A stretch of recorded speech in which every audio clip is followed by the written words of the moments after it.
پیارے بچوں، بہت پہلے کی بات ہے کہ ایک بہت ہی زیادہ خوبصورت جنگل تھا۔ وہ جنگل پہاڑوں کے بیچوں بیچ واقع تھا۔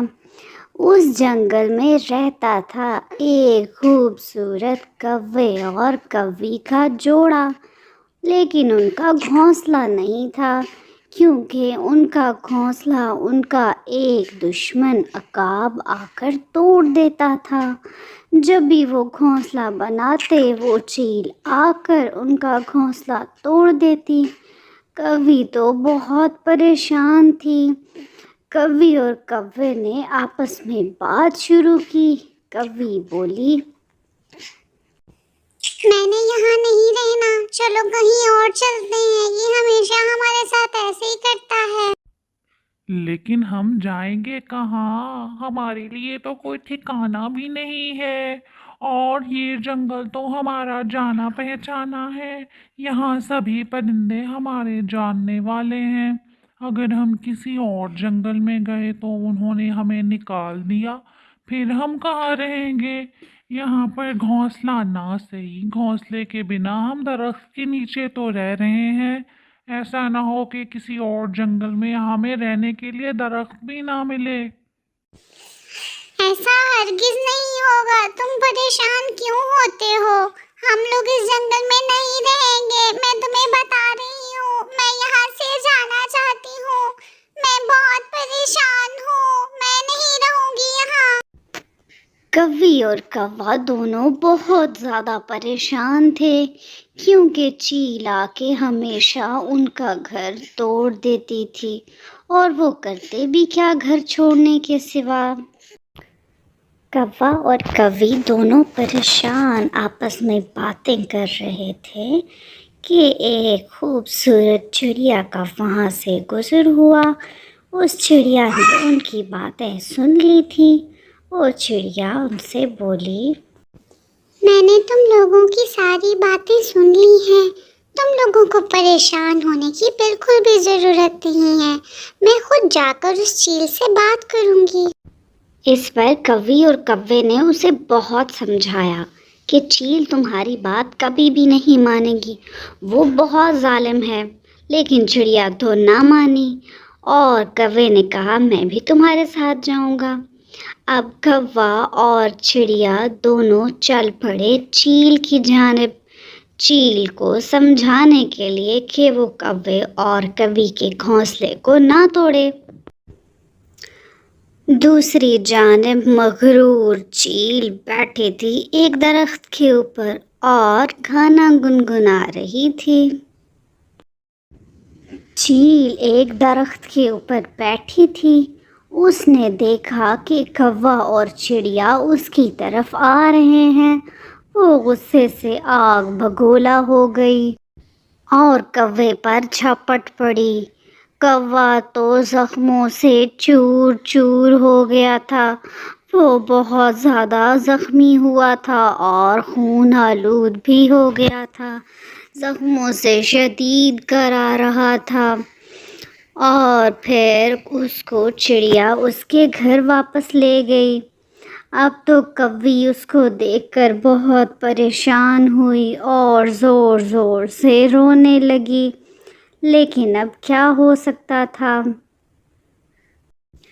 اب تو کوی اور کوا ایک اور جنگل میں چلے گئے اور وہاں پر ایک درخت کے نیچے اپنا گھونسلہ بنا لیا۔ گھونسلہ بنانے کی خواہش کوی کی بہت عرصے سے تھی، جو کہ اب پوری ہو گئی تھی۔ دوسری جانب جس جگہ پر چیل رہتی تھی، اس جنگل میں بہت سخت طوفان آیا، بہت بادل برسا اور تیز تیز بارش شروع ہو گئی۔ اتنی آندھی اور طوفان آیا کہ بہت سے درخت اس میں بہہ گئے، اور اس کے ساتھ ساتھ ہی پورے جنگل میں سیلاب آ گیا۔ ہر طرف پانی ہی پانی دکھائی دے رہا تھا۔ سارے پرندے بہت زیادہ پریشان تھے، درخت ٹوٹ ٹوٹ چکے تھے اور وہ سارا جنگل بہت زیادہ ویران اور سنسان ہو چکا تھا۔ درختوں کی تو صرف شاخیں ہی بچی تھیں۔ اب تو چیل بھی بہت زیادہ پریشان ہو گئی۔ دوسری جانب کوے اور کوی نے اپنے اچھے اخلاق کی وجہ سے سب پرندوں کے دلوں میں گھر کر لیا تھا۔ وہ سارے پرندوں سے بہت اچھا سلوک کرتا تھا۔ پرندوں نے اس کو اپنا راجا بنا لیا تھا۔ اب تو کوا راجا تھا اور کوی رانی۔ وہ ان کے فیصلے کیا کرتے تھے۔ چیل اب بہت پریشان تھی۔ وہ جنگل میں اکیلی رہ گئی تھی کیونکہ باقی سارے پرندے قریب کے جنگل میں چلے گئے تھے۔ اس نے خود سے بولا کہ مجھے بھی اب یہ جنگل چھوڑ کر چلے جانا چاہیے۔ لہٰذا وہ اس جنگل میں جا پہنچی جہاں پر کوا رہتا تھا۔ اس نے دیکھا کہ کوا ایک درخت کے نیچے بیٹھا ہے تو وہ وہاں جا پہنچی اور کوے سے بولی، تم یہاں کیا کر رہے ہو؟ فوراً نکل جاؤ یہاں سے ورنہ مار مار کے تمہارا برا حال کر دوں گی میں۔ کوا بولا، میں نے سنا ہے کہ تمہارے جنگل میں سیلاب آ گیا ہے اور تمام درخت ٹوٹ کر گر گئے ہیں اور بہت سے پرندے بے گھر ہو گئے ہیں۔ تمہارا بھی گھر یقیناً ٹوٹ گیا ہوگا۔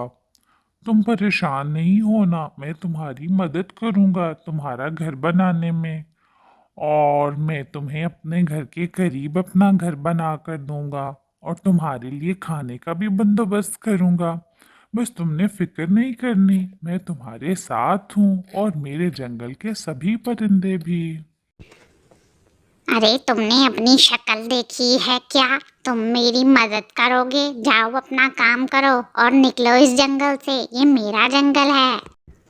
کوا اس کو پیار سے سمجھاتا رہا لیکن وہ بالکل نہ سمجھا۔ لیکن کوے نے اسے یہ نہیں بتایا کہ وہ یہاں کا راجا۔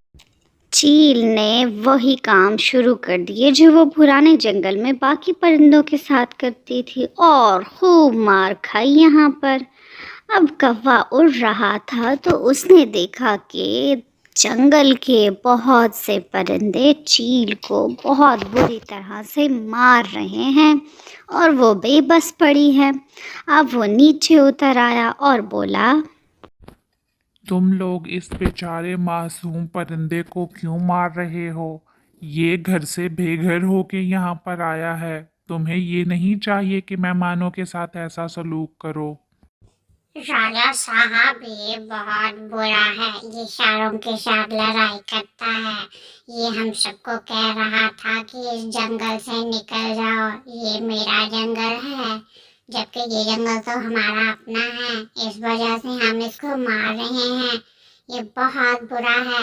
اس کے جنگل کے لوگ کہتے ہیں کہ یہ ہمارے ساتھ بھی بہت برا سلوک کیا کرتا تھا، یہ بہت گندا ہے۔ اوہو، تم لوگوں کو چاہیے کہ جو گندا ہو اس کے ساتھ بہت اچھے طریقے سے پیش آؤ، یہ نہیں کہ اس کے ساتھ اسی کے جیسا سلوک کرو۔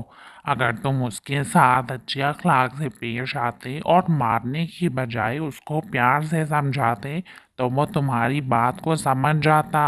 تم اس کو مار کیوں رہے ہو؟ مت مارو اسے۔ کوے کی باتوں سے چیل کو بہت حیرت ہوئی اور وہ متاثر بھی بہت ہوئی۔ اس نے کوے سے معافی مانگ لی۔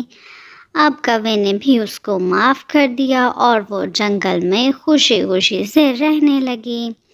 پیارے بچوں، اس کہانی سے ہمیں یہ پتہ چلتا ہے کہ اچھا اخلاق دشمنوں کے دل بھی جیت لیتا ہے، اور نبی صلی اللہ علیہ وآلہ وسلم نے فرمایا ہے کہ قیامت کے دن مومن کے اعمال میں سب سے بھاری چیز اس کے اچھے اخلاق ہوں گے۔